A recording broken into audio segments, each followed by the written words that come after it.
She and Bennett crossed paths during their time at university. It was a fateful encounter, as they were pursuing different majors and attending different courses. Despite being 2 years older, Bennett couldn't help but be captivated by the delicate charm of Skylar when they met on the first day of September. She possessed all the qualities that appealed to him. Skylar was modest in nature, found it challenging to connect with people, and seemed to have an inherent fear of the world. On that very first ruler of university, she stood nervously, constantly fiddling with the lock on her bag.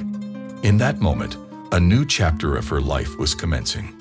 Bennett, on the other hand, was a spirited, jovial, and outgoing individual. He enthusiastically took part in various extracurricular activities that attracted attention from the fairer sex. With his infectious smile and impressive singing voice, it was impossible for him to go unnoticed. Once he set his sights on Skylar, she found herself at a loss as to how to evade his advances. His courtship was insistent and unyielding, which only served to frighten the still inexperienced girl. Bennett assured her that by the end of the year, she would be his, and true to his word, it happened.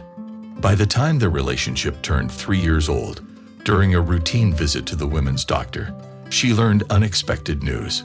With a gentle smile, the doctor informed her that she was pregnant. She wept the entire day, feeling completely lost as her partner did not return from work. It felt like her envisioned perfect future was collapsing right before her eyes. Bennett, though taken aback by the news, maintained his composure. His beloved was already deeply troubled. He couldn't afford to show any sign of weakness. Putting on a brave face, he pulled her into a joyful spin and proposed that they get married without delay.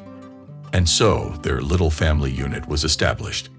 Bennett, Skylar, and their son Ryder. Skylar's heart swelled with gratitude towards her husband, a feeling that grew each passing day. He took on the responsibility of caring for their child, allowing both of them to finish their university studies and eventually pursue their dream careers. They had always aspired to be translators. Now, with their son turning 5, Skylar had become a highly sought-after and well-compensated professional. Her job required frequent travel, interacting with fascinating individuals, yet she always looked forward to returning home to her loving family with immense joy. Bennett's friends often questioned how he managed to cope with his wife's frequent absences and her constant interactions with unfamiliar men. They would reproach him for being so lax and advised him to be stricter with her. Bennett, however, simply smiled and told them that trust was the cornerstone of a thriving relationship. His friends chuckled, predicting that his trust would eventually lead to heartbreak. Despite the proximity of numerous men and the countless compliments she received, Skylar remained devoted to her husband throughout. She stayed true every single moment, regardless of the allure and temptations surrounding her, both local and foreign. Colleagues, she has always remained devoted exclusively to Bennett. To be honest, she had a strong disdain for people who cheat on each other while committed to partnership. However, her point of view changed after meeting David. David was a middle-aged man with a solid build and a full red beard. The company sent him to lead operations in the country, and she was appointed a translator. At first, as always, she tried to keep her distance. Throughout her tenure, this woman has been aware of the need to establish clear and immediate boundaries. Failure to comply with this requirement would lead to a complete collapse. She once terminated her contract prematurely because the man she worked for was hurting her, suggesting that she was silently accepting his advances as an attempt to compensate for the damage. David was different. He conducted himself with the grace of a true gentleman, always respectful of his interpreter's boundaries. Throughout their 2 months of collaboration, they never once delved into personal matters.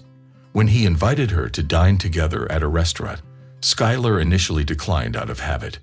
But David, pleading insistently, said, "Come on, please. I won't be long." And that was all it took for the interpreter to relent. She didn't disclose to her spouse that this encounter was with her employer. Instead, she simply mentioned being delayed at work. Why she did this, she honestly couldn't say. After all, Bennett had never orchestrated scenes of jealousy before, and it was likely he would have taken the dinner with David calmly. Throughout the evening, they conversed like long-lost friends, exchanging laughter and stories from their lives. It was a truly delightful experience for Skylar. Coming from someone she was tasked with interpreting for, she found solace in David's velvety, smooth voice and the captivating richness of his tone. As he smiled, his cheeks dimpled, prompting Skylar to playfully remark, "Your beautiful dimples are hidden beneath that beard."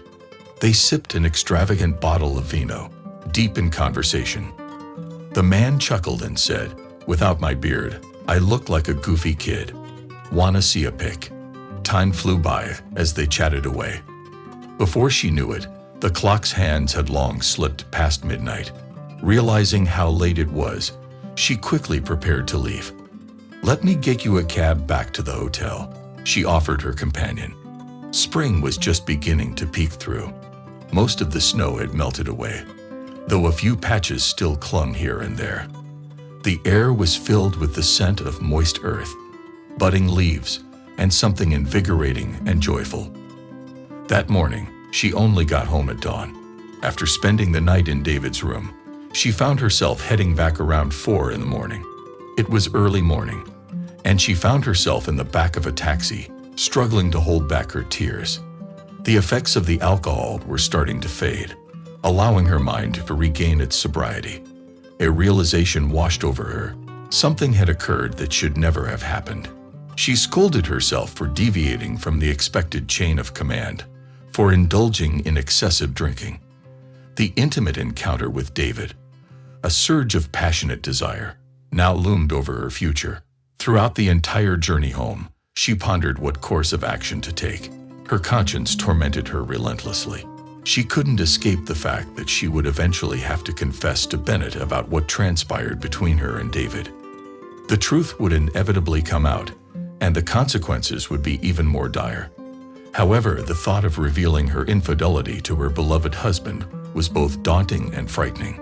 Bennett cherished her deeply and placed his complete trust in her, just as he did himself. The notion overwhelmed her, causing tears to stream down her face. The taxi driver caught a glimpse of her distress in the rearview mirror, and while keeping his focus on the road, extended a box of tissues towards her.